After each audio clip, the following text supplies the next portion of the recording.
Hi అండి, welcome back to my channel ఇట్లు miss వచ్చా. ఈరోజు నేను సండే స్పెషల్ వచ్చి మటను, చికెను అండ్ రసం పెడుతున్నాను. టమాటా రసం పెడుతున్నాను.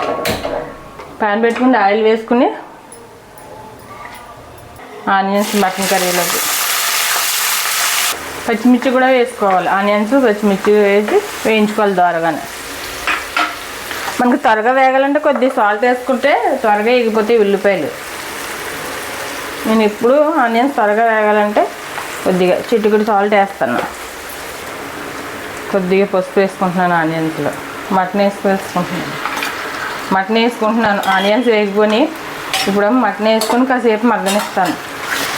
హోల్ గరం మసాలా అన్నమాట. అల్లం, వెల్లుల్లిపాయ, లవంగం, యాలకులు, గసగసాలు, ధనియాలు, దాల్చిన చెక్క అన్నీ కలిపి మిక్సీ పెట్టుకున్న మసాలా ఒక 2 స్పూన్లు వేస్తున్నాను. కారం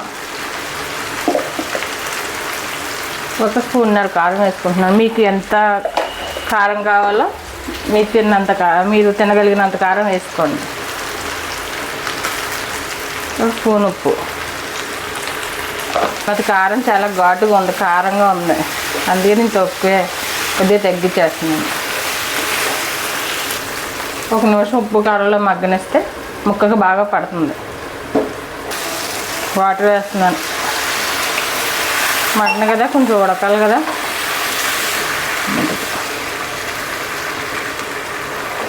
కుక్కర్లో వండిన దానికంటే మటన్ ఇలా విడిగా వండిందే టేస్టీగా ఉంటుంది. కుక్కర్లో వండిన మటన్ టేస్ట్ వేరేగా ఉంటుంది, ఇలా డైరెక్ట్గా వండిన టేస్ట్ వేరేగా ఉంటుంది. రసం పోపు వేసుకుంటున్నాను.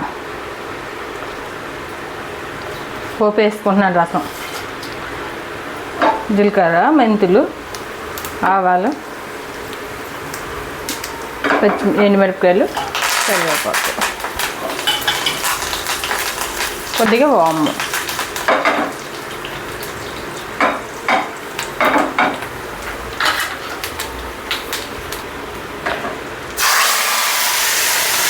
రసం తాలింపు అయిపోయింది.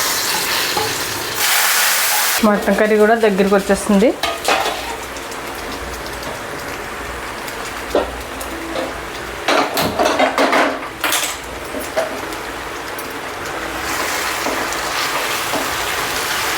అన్ని ఉప్పు కారం అన్నీ సరిపోయి సమానంగా.